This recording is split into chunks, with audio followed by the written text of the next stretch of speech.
Annyeonghaseyo, Assalamualaikum. Ketemu lagi di sesi yang membahas tentang persiapan beasiswa ke Korea.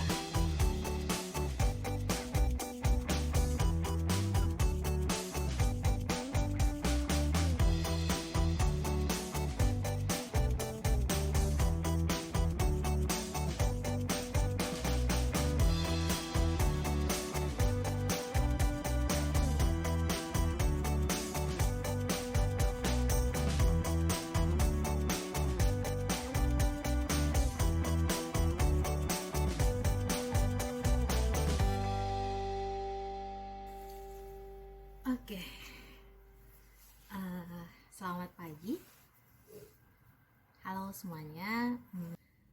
Saya ingin membahas beberapa hal yang ditanyakan. Jadi ada beberapa DM yang masuk ke Twitter dan Instagram tentang sebenarnya apa sih yang perlu dipersiapkan sebelum kuliah di Korea.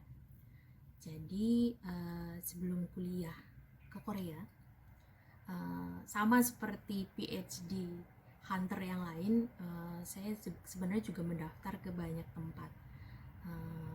Nah, kebetulan dan di Korea ini ada beberapa kampus yang juga saya daftar berbarengan pendaftarannya dengan kampus yang sekarang. Jadi ada kampus seperti saya daftar ke beberapa kampus. Saya daftar ke GIST, saya daftar ke UST, saya daftar ke DGIST, dan yang salah satunya kampus saya sekarang UNIS. Jadi ada sekitar 4 kampus yang saya daftar, dan kebetulan memang tipikal kebetulan juga, dan sebenarnya saya juga merasa sangat bersyukur saya diterima di UNIS karena di antara semua kampus yang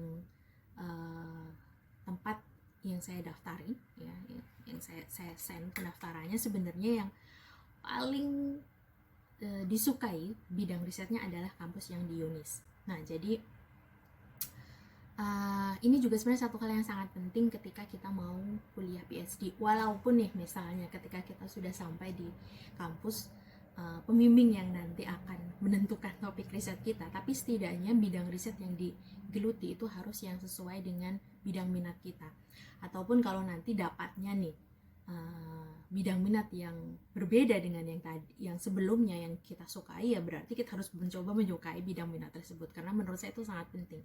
Jadi bidang apa yang misalnya Anda minati untuk kuliah di kampus tertentu. Kemudian yang kedua adalah persiapan bahasa. Oke, agak sedikit berbeda dengan kampus yang lain. Jadi persiapan bahasa ini sebenarnya utamanya adalah bahasa Inggris, dan kebetulan karena saya beberapa kali memang sudah planning kepengen kuliah S3 di luar negeri, maka bahasa Inggris ini kayak seperti kewajiban. Jadi setiap kali habis masa berlaku IELTS, maka saya akan mencoba segera memperbaharuinya. Jadi IELTS, saya kebetulan pakai IELTS karena menurut saya IELTS itu lebih acceptable di banyak tempat. Jadi bisa jadi ada di misal Anda pengen kuliah ke Eropa, Anda mau ke Australia, Anda mau ke Korea atau ke Jepang, biasanya semuanya menerima IELTS. Ada lagi sebenarnya selain IELTS, Anda juga bisa pakai TOEFL, kemudian ada beberapa kampus yang menerima TOEIC sebenarnya. Nanti bisa dicek di persyaratan pendaftaran masing-masing kampus. Jadi ini yang penting, dan memang syarat IELTS ini berbeda-beda setiap kampus. Misal seperti kalau di Inggris itu biasanya requirement IELTS-nya agak tinggi. Eropa rata-rata sebenarnya 6,5 untuk PhD. Kemudian kalau di Asia seperti Korea dan Jepang, setahu saya standar IELTS-nya 6 biasanya rata-rata, atau ada yang minta 6,5. Mungkin seperti KAIS itu dia akan minta 6,5 untuk IELTS-nya. IELTS 6,5 itu mungkin setara dengan TOEFL sekitar 580, jadi itu yang harus di-prepare pertama kali.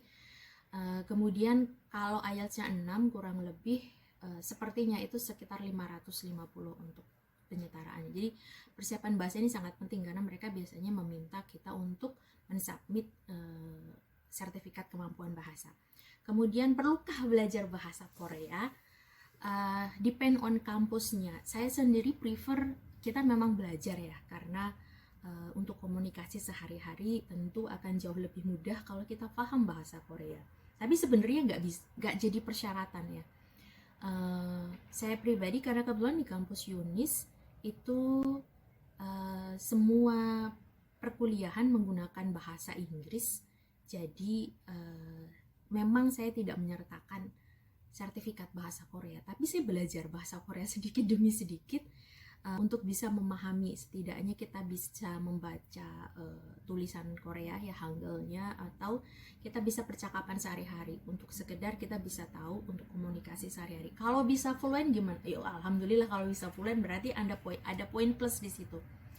Nah, jadi itu yang sangat penting sebenarnya, bidang minatnya apa. Kemudian yang kedua bahasa Inggris, kemudian yang ketiga persiapan bahasa Korea. Nantilah kalau misalnya diterima mungkin possible, kecuali Anda mau daftar GKS. Kalau Anda mau daftar GKS, beasiswa yang dari pemerintah Korea resmi, itu Anda perlu untuk bisa bukan perlu atau bisa.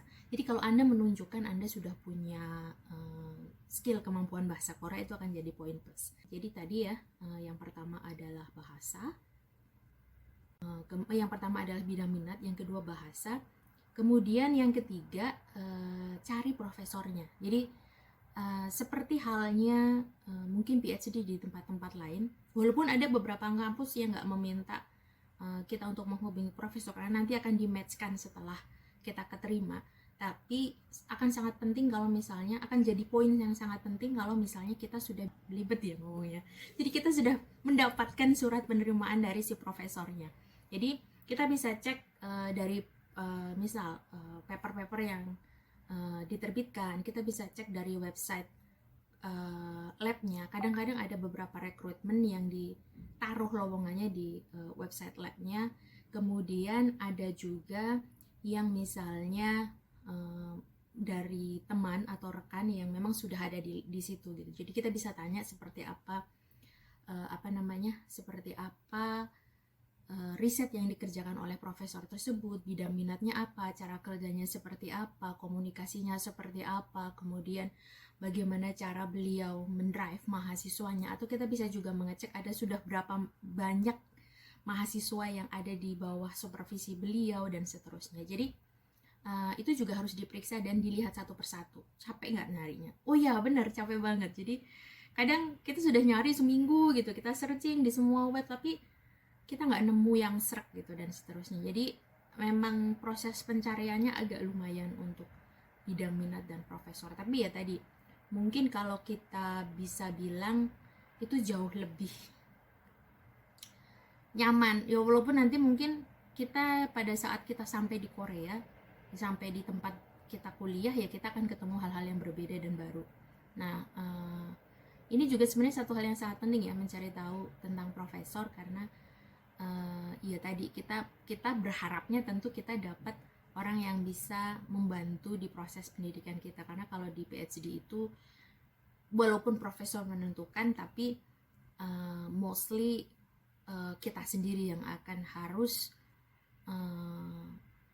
memotivasi diri kita untuk maju. Nah, kalau kita nyaman dengan cara komunikasi profesornya, cara profesor yang memberikan sebuah tugas dan lain sebagainya, tentu tadi kita juga kerjanya nyaman gitu.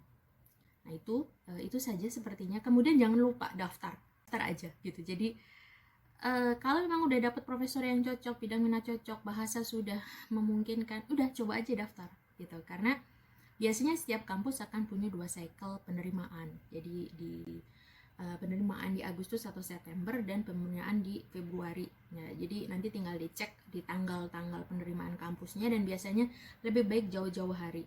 Tapi yang pertama tadi kita email profesornya, kita dapat acceptance, itu akan jadi satu poin plus yang sangat penting kalau kita mau daftar beasiswa ke Korea. Oke, hari ini sampai di sini saja. Kita nanti akan bahas hal-hal lain terkait dengan